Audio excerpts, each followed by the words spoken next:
Yoga et quotidien. Le pied, la suite, en 5 minutes. Alors, nous avons vu que le pied était formé de 3 arches. Et ces 3 arches créent une voûte qui induit 3 points d'appui. Alors, la racine du gros orteil, ce que j'appelle la racine du gros orteil au niveau du coussinet. La racine du petit orteil. Donc, c'est les 2 points de l'arche antérieure, tendus entre l'arche antérieure, et le milieu du talon. Ces 3 points, quand votre pied est au sol, ces 3 points sont au sol. Si on laissait une empreinte, l'empreinte du pied serait celle-ci. C'est-à-dire, au niveau du talon, ça tracerait une courbe qui partirait du talon, qui remonterait, enfin, qui continuerait en suivant le bord externe du pied avec les métatarses à l'avant. Voilà. Donc ici, pas d'appui puisque nous avons l'arche interne ici qui crée cette voûte. Ok, donc spontanément, on va aller se mettre debout. Vous vous placez debout, sans réfléchir. Et vous allez observer vos points d'appui. Juste prendre conscience des points d'appui du pied qu'on vient de voir sur le sol. Est-ce que vos 3 points d'appui sont dans le sol? Prendre conscience du poids du corps. On avait vu hier que le poids du corps devait être sur le talon, puisque c'est le talon qui a ce rôle de stabilisateur et d'équilibre. Est-ce que votre poids du corps est sur le talon ou est-ce que vous le sentez plutôt en avant sur l'arche antérieure?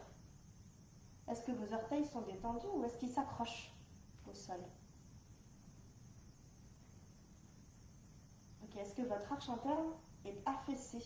Est-ce que vous sentez que votre pied s'écrase vers l'intérieur? Observez vos pieds.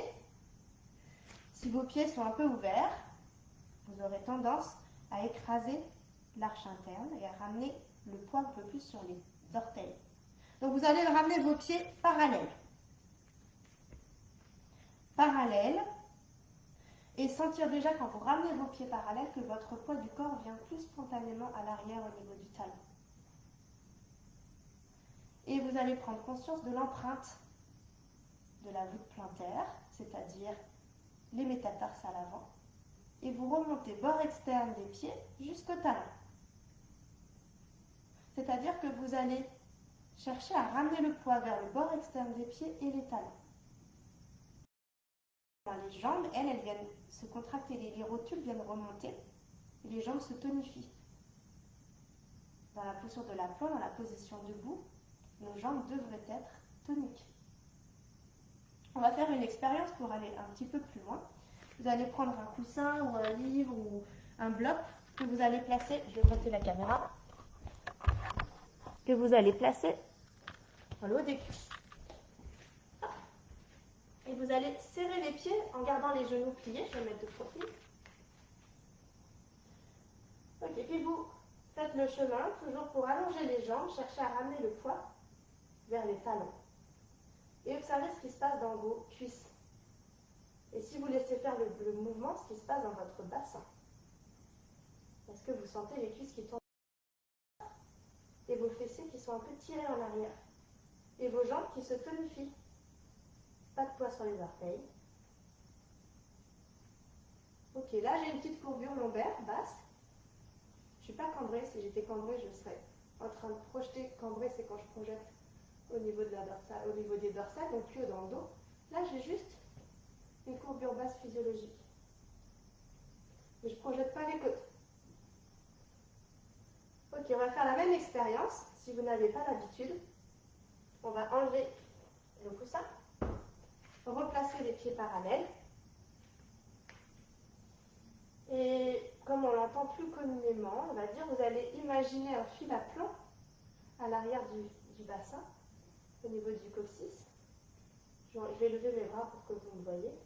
Et imaginez que vous venez ramener le poids vers les talons, bord externe des pieds, mais cette fois les cuisses elles tournent vers l'extérieur. Les cuisses tournent vers l'extérieur et vous pouvez avoir la sensation que ça vient étirer le bas du dos. Mais observez les sensations au niveau du bassin, les tensions. Et maintenant, faites l'inverse. Tournez les cuisses vers l'intérieur, tirez le bassin en arrière, lâchez. Et sentez comment le ventre vient s'étirer. Et comment l'espace entre le pubis et le nombril vient s'étirer. Puis refaites l'inverse, juste pour sentir. Quand je viens en c'est la rétroversion et l'antéversion. Quand je suis en rétroversion, donc là j'écarte les cuisses, ça se tend au niveau de mes fessiers et ça se raccourcit au niveau entre l'espace du pubis et du périnée, du pubis et du nombril. Et à l'inverse, je laisse les cuisses tourner vers l'intérieur, je ramène mon poids sur les talons au bord externe des pieds, comme si je voulais étirer le tapis entre mes deux talons. Ça s'étire entre le pubis et le nombril, ça se détend au niveau des fessiers, du périnée, et j'ai la courbure basse lombaire qui se forme. Et puis si je peux, je rajoute une conscience d'une ligne verticale qui part des talons, qui remonte cheville, genou, hanche, épaule, oreille, sans projeter les côtes. Et si vous restez un peu ici, même avec le coussin, si vous restez quelque temps, vous verrez que ça travaille. Voilà, ça fait 5 minutes. Donc je vous laisse expérimenter. Et puis la suite vendredi. Prenez soin de vous.